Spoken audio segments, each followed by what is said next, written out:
জনাব, জনাব শুনুন জনাব। কি ব্যাপার? কি চান আপনি? আপনি কি দয়া করে আমার জন্য এইটুকু কাজ করবেন? সম্রাট যেন এইবারের মতো আমাকে তার খাজনা থেকে রেহাই দেন। আমি বৃদ্ধ মানুষ। তো আপনি এজন্য আমাকে বাছাই করলেন কেন? আপনি অতীব দয়ালু ব্যক্তি এবং লোকজন আপনাকে পছন্দ করে। আপনি সম্রাটের ঘনিষ্ঠজন এবং তার আত্মীয়। তিনি হয়তো আপনার কথা শুনবেন। চিন্তা করবেন না, আমি তাকে বলবো। আপনি দয়া করে তাকে আরো বলবেন যে আমি তাঁরই বন্দনা করি। এতে হয়তো তার মন গলবে। তার বন্দনা করে? কি দুর্বল মন! সে কি করে একজন মানুষের পূজা করে? ক্ষমা করো প্রভু, ইবাদতের যোগ্য তো কেবল তুমি। তুমি ছাড়া আর কারো উপাসনা করা চলে না। ভেতরে আসুন জনাব। সম্রাট কি জেগে আছেন? জি জনাব। ক্ষণপূর্বে মুসা এসেছিলেন, ইমরানের পুত্র, হারুনের ভাই। অদ্ভুত রকম দাবি তার। বললেন তিনি নাকি কি যেন এক আল্লাহর নবী। মুসা? বনি ইসরায়েল সম্রাট ফারাওয়ের সঙ্গে তার বাহাস হয়ে গেল। হে প্রভু, তুমি তোমার নবীকে বিজয়ী করো। আমি এখানে কোন রকমে আত্মগোপন করে আছি। তুমি জানো, যদি ফেরাউন আমাকে চিনতে পারে তাহলে আমাকে হত্যা করবে।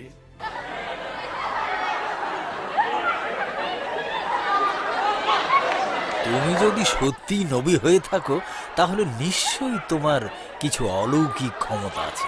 কই সেরকম কিছু আমাদের দেখাও।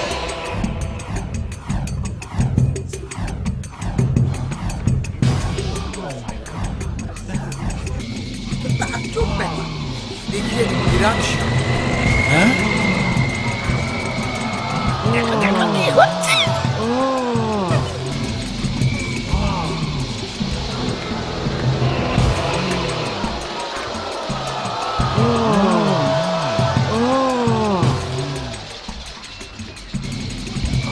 বাবারই দেখো না কি হচ্ছে।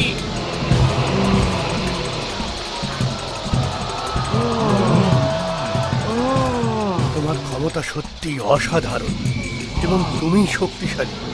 হাতের লাঠি সাপে পরিণত হয়ে গেল। তুমি এই মুহূর্তে যা করলে তা জাদু ছাড়া আর কিছু নয় মুসা।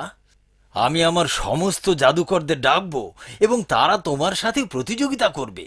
আর সেই দিনটি হবে একটি বিশেষ দিন যা আমি নির্ধারণ করে দেব। সেদিন সমবেত জনতা স্বচক্ষে তোমার ইন্দ্রজাল প্রত্যক্ষ করবে এবং ঘোষণা করবে যে আমি ফেরাউন অপরাজেয়। দেখতে দেখতে নির্ধারিত দিন এসে উপস্থিত হলো, প্রতিযোগিতার দিন। প্রচুর সংখ্যক লোক উপস্থিত হলো মুসার সঙ্গে জাদুকরদের ঐন্দ্রজালিক প্রতিযোগিতা প্রত্যক্ষ করার জন্য।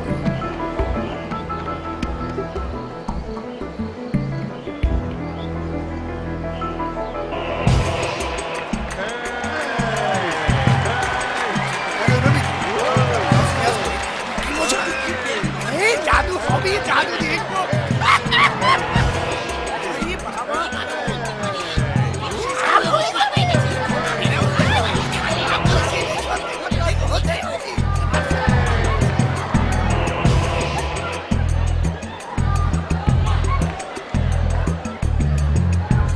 কি চমৎকার!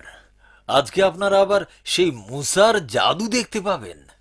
আমি আমার রাজ্যের সর্বোত্তম জাদুকরদের আহ্বান করেছি, আর এটা ফারাও এর জন্য হবে বিরাট বিজয়, তাই নয় কি? হ্যাঁ, অবশ্যই, অবশ্যই সম্রাট, অবশ্যই। অবশ্যই আল্লাহর নবী তোমাকে পরাজিত করবে, অহংকারী কোথাকার।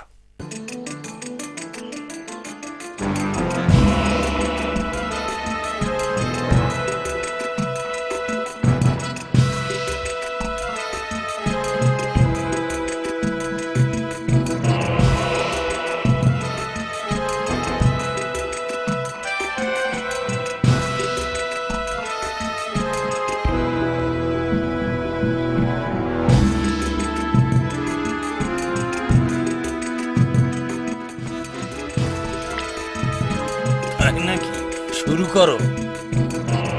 মহান প্রভু ফারাওয়ের নামে আমরাই জিতব।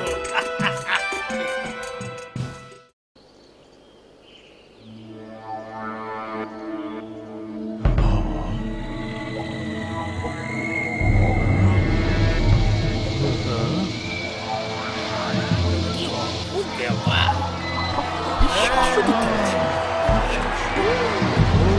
আমার তো বিশ্বাসই হচ্ছে না। ওরে বাবা, সরে দাঁড়া। আমি এখনো বিশ্বাস করতে পারছি না, কিভাবে সম্ভব? এটা অন্য সাপদের খেয়ে ফেলছে। ওটা মুসার সাপ। এটা কি করে ঘটলো? শুকরিয়া সেই মহান প্রভু, যিনি তার নবীকে বিজয়ী করেছেন এবং মানুষকে তার অলৌকিক ক্ষমতা দেখিয়েছেন। আমরা মুসা আর হারুনের আল্লাহতে বিশ্বাস করি। আমরা মুসা আর হারুনের আল্লাহতে বিশ্বাস করি। তোমরা আল্লাহতে বিশ্বাস করো আমার অনুমতি না নিয়েই? এগুলি সব সাজানো এবং সেই তোমাদের সব শিখিয়ে পড়িয়ে দিয়েছে। আমি এটা কিছুতেই গ্রহণ করব না। এসব মুসার পরিকল্পনায় হয়েছে। এদেরকে বন্দি করো এবং হাত কেটে দাও, তারপর খেজুর গাছের সাথে বেঁধে শুকিয়ে মারো। আমাকে অবিশ্বাস করার এটাই সর্বোত্তম শাস্তি। তাদেরকে তুমি সাহায্য করো প্রভু, কারণ ওরা তোমাতে ঈমান এনেছে। হ্যাঁ হ্যাঁ, চলো চলো চলো বলছি। খোদার কসম, আমরা মুসার উপর আস্থা হারাবো না, তাতে যা হয় হোক। সম্ভবত আল্লাহ আমাদের ক্ষমা করবেন, কারণ এতদিন তুমি আমাদেরকে অন্যায় করতে বাধ্য করেছো। আমরা হারুন আর মুসার আল্লাহতে বিশ্বাস করি। হ্যাঁ হ্যাঁ, আমরা হারুন আর মুসার আল্লাহতে বিশ্বাস করি। হ্যাঁ হ্যাঁ, আমরা বিশ্বাস করি। আমরাও করি, বিশ্বাস করি। কি অদ্ভুত ঘটনা। তার লাঠিখানা অন্য সব সাপকে খেয়ে ফেললো। মনে হচ্ছে মুসাই সঠিক, তা না হলে ওই জাদুকরদের সাথে পেরে উঠতো না। সে কি আসলেই আল্লাহর নবী? আল্লাহ তার নবীদেরকে অলৌকিক ক্ষমতা দিয়ে থাকেন এবং এইমাত্র আমরা সেটা দেখলাম। মুসা ফেরাউনের অনুসারীদেরকে অভিশাপ দিয়েছে। কি?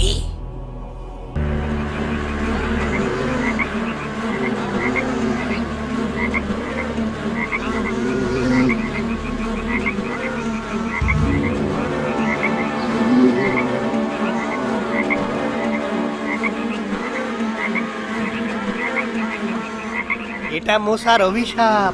পোকামাকড় আর ব্যাঙ এসে আমাদের সব খাবার খেয়ে ফেললো। আরে আমাদের খাবার পড়তে কিছু হলো না।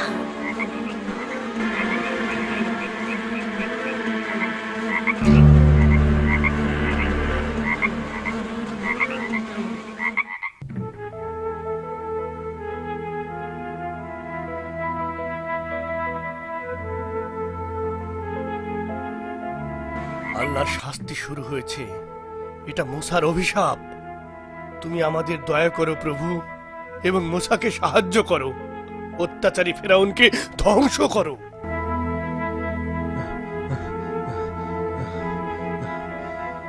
জনাব, সম্রাট আপনাকে ডেকে পাঠিয়েছেন। কি ব্যাপার? মুসার অভিশাপ তাকে ধরেছে, তার সব অনুসারীকেও ধরেছে। তারা পানি পান করতে নিলে তার রক্তে পরিণত হয়ে যাচ্ছে। বলেন কি?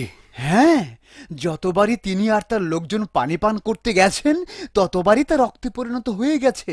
ভয়ানক এক অবস্থা। তারা এখন পানি পিপাসায় মরতে বসেছে।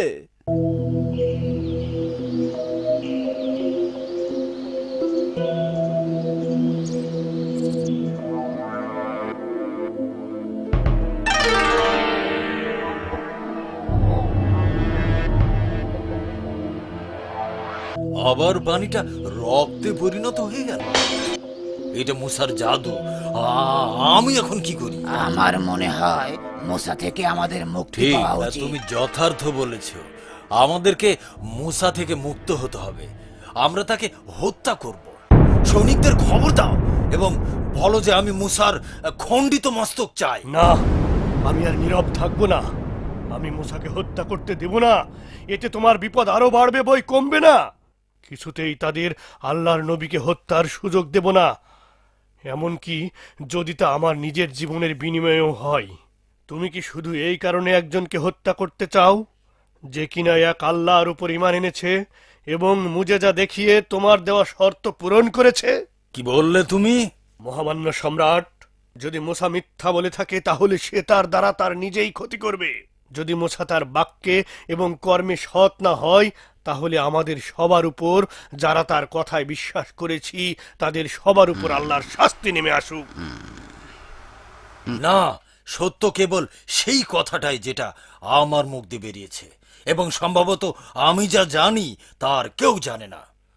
আমি হচ্ছি মহান ফেরাউন।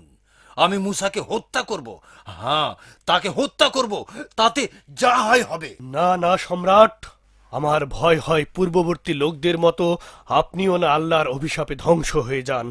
নূহ আর দাউদ আলাইহিস সালামের কওমের কি দশা হয়েছিল তা নিশ্চয় আপনার জানা আছে। একবার ভেবে দেখুন।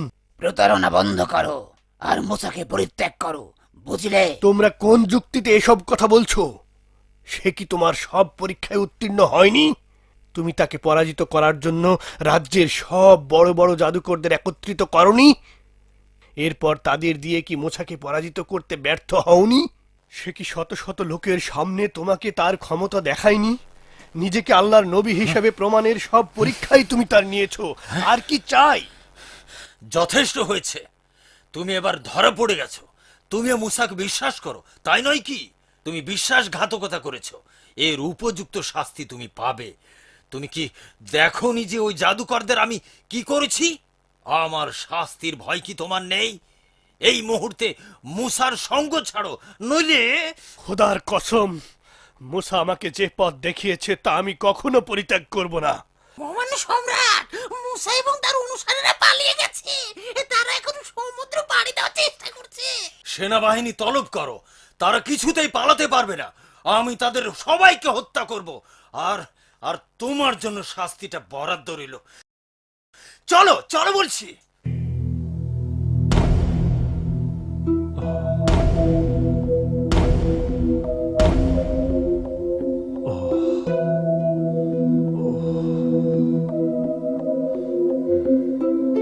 হে মালিক, তোমার নবীকে রক্ষা করো এবং ফেরাউনকে দমন করো। হে প্রভু, মুসা এবং বিশ্বাসীদের তুমি বাঁচাও, কারণ তুমি একমাত্র রক্ষাকারী। তুমি এমন কিছু করো যাতে তারা মুসা এবং তার অনুসারীদের ধরতে সক্ষম না হয়।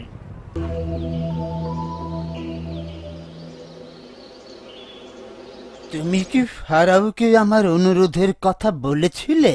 না, তিনি প্রাসাদের বাইরে গিয়েছেন। তো যখন ফিরে আসবেন তখন বলুন। সম্ভবত তিনি আর ফিরে আসবেন না। কি বললেন? উদ্ধত ফেরাউন মুসা আলাইহিস সালামের পিছু ধাওয়া করল। মুসা আলাইহিস সালাম মুজেজা দিয়ে ঠিকই সাগরের মাঝখানে পানি ভেঙে রাস্তা করে পার হয়ে গেল, কিন্তু ফেরাউন তাকে অনুসরণ করতে গিয়ে সদল বলে সেখানে ডুবে মরল। সকল প্রশংসা কেবল তোমার। তুমি আমাকে তার হাত থেকে বাঁচিয়েছ এবং মুসা আলাইহিস সালামকে ফেরাউন আর তার বাহিনীর উপর বিজয় দান করেছ। তুমি ছাড়া আর কোনো মাবুদ নেই।